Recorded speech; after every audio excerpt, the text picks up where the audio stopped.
बिस्मिल्लाहिर्रहमानिर्रहीम। Welcome back dear students. आज हमने बायोलॉजी सेकेंड ईयर से चैप्टर 17 को स्टार्ट करना है और इस चैप्टर का नाम है कोऑर्डिनेशन एंड कंट्रोल।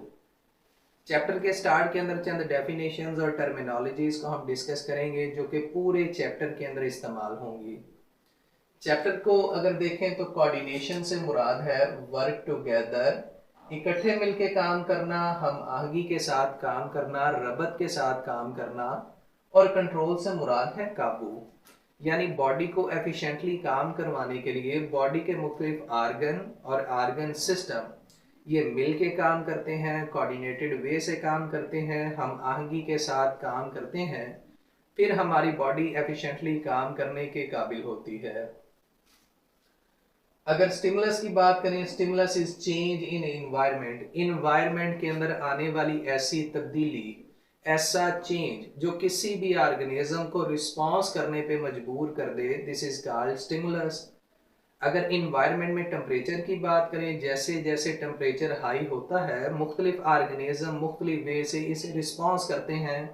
अगर हम अपनी बात करें तो हाई टेम्परेचर में हम ऐसी जगह पर जाते हैं जहाँ पर शेड साया होता है, या हम फैन को ऑन करते हैं, एसी को ऑन करते हैं, this is response due to stimulus. तो स्टिमुलस ऐसा चेंज है जो किसी ऑर्गेनिज्म को रिस्पॉन्स करने, जवाब देने पे मजबूर करता है। अगर ये स्टिमुलस आउटसाइड ऑफ बॉडी या सेल होगा तो इसे हम एक्सटर्नल स्टिमुलस कहते हैं। अगर ये बॉडी या सेल के अंदर होता है तो ये इंटरनल स्टिमुलस कहलाएगा।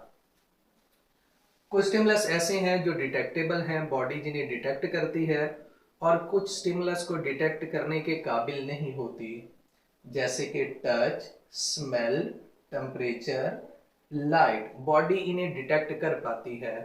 मुख्तलिफ माइक्रोब्स जब स्किन के ऊपर आते हैं तो सम टाइम बॉडी इन्हें डिटेक्ट करने के काबिल नहीं होती, तो these stimuli are called non detectable.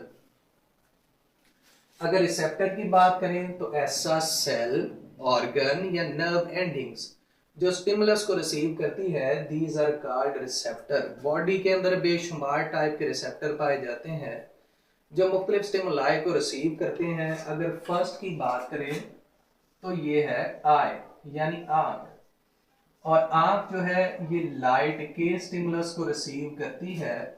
अगर लाइट हमारी इस रिसेप्टर के पास, आई के पास आता है तो फिर हम मुख्तलिफ चीज़ों को देख पाते हैं।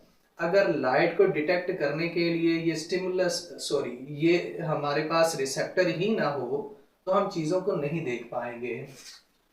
उसके बाद अगर नेक्स्ट रिसेप्टर की बात करें तो ये है एयर, और जो कान है ये मुख्तलिफ साउंड्स को डिटेक्ट करता है जिसकी वजह से हम सुनने के काबिल होते हैं। उसके बाद नेक्स्ट है टंग, जुबान, और जुबान टेस्ट के स्टिमुलस को रिसीव करता है। और स्किन ये नेक्स्ट रिसेप्टर है जो कि टेम्परेचर को डिटेक्ट करता है, चाहे वो लो टेम्परेचर है या हाई टेम्परेचर है, स्किन इसे डिटेक्ट करेगी। उसके बाद अगर कोऑर्डिनेशन सेंटर की बात करें तो कोऑर्डिनेशन सेंटर कंसिस्ट करता है या इसमें इंक्लूड करते हैं ब्रेन प्लस स्पाइनल कॉर्ड। अब दोनों का काम क्या होता है, ये रिसीव करते हैं इंफॉर्मेशन, यानी मुख्तलिफ मालूमात को लेते हैं, और ये कहां से लेंगे, रिसेप्टर से। तो हम यहां पर लिखेंगे फ्रॉम रिसेप्टर, ये इंफॉर्मेशन लेंगे रिसेप्टर से, और इंफॉर्मेशन लेने के बाद इस इंफॉर्मेशन को करते हैं प्रोसेस, इन्हें एनालाइज करते हैं, और एनालाइज करने के बाद इसका रिस्पॉन्स करवाते हैं, और रिस्पॉन्स बॉडी इफेक्टर की मदद से करवाती है। बॉडी के अंदर दो तरह के इफेक्टर होते हैं, एक मसल और दूसरे ग्लैंड। तो यहां पर हम लिखेंगे इफेक्टर की मदद से करवाया जाता है रिस्पॉन्स, और रिस्पॉन्स दो चीजों से होता है, एक इनमें होंगे मसल्स और प्लस ग्लैंड्स।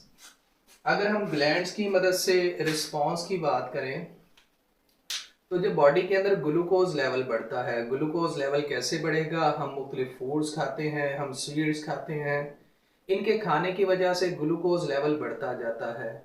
जैसे जैसे ग्लूकोज लेवल बढ़ता जाएगा हमारे ग्लैंड एक्टिवेट होंगे और एक्टिवेट होने के बाद इंसुलिन पैदा करेंगे। वो इंसुलिन इस ग्लूकोज को कम कर देंगे, यानी नॉर्मल लेवल के ऊपर लेके आएंगे। अगर हम मसल की बात करें तो सम टाइम ऐसा होता है जैसे ही हमें कोई चीज़ लगने लगती है या हमारी तरफ कोई चीज़ फेंकता है तो हमारे मसल्स फौरी एक्टिवेट होते हैं और इनकी कंट्रैक्शन की वजह से हम इस चीज़ से दूर भागते हैं या साइड पे हो जाते हैं ताकि वो चीज़ हमें स्ट्राइक ना कर सके। तो बॉडी के वो हिस्से जिनके जरिए हम रिस्पॉन्स करते हैं, मसल और gland, these are called effectors. अब रिस्पॉन्स क्या चीज़ है ये हमने डिस्कस करना है। रिस्पॉन्स इज एक्शन, कोई भी ऐसा अमल जो हम स्टिमुलस की वजह से करते हैं और इफेक्टर की मदद से करते हैं, दिस इज कॉल्ड रिस्पॉन्स। यहां पर हमने जनरल पाथवे डिस्कस करना है जो कि इस पूरे जो टॉपिक है इसका स्केच बनाएगा कि स्टिमुलस सबसे पहले कहां पर जाएगा, फिर इसे प्रोसेस कौन करेगा, फिर ये कहां जाएगा और कैसे इनका रिस्पॉन्स आता है। तो सबसे पहले जनरल पाथवे में हम बात करें, हमारे पास होता है स्टिमुलस। स्टिमुलस को रिसीव करते हैं रिसेप्टर, जो कि हमने पहले भी डिस्कस किए हैं। रिसेप्टर से ये जाएगा कंट्रोल सेंटर के पास, कंट्रोल सेंटर से ये पैगाम जाता है इफेक्टर के पास जो कि मसल और ग्लैंड्स हैं, और ये मसल और ग्लैंड इसका करवाते हैं रिस्पॉन्स। सो डियर स्टूडेंट्स, ये जनरल पाथवे था जिसकी वजह से एक्शन होता है।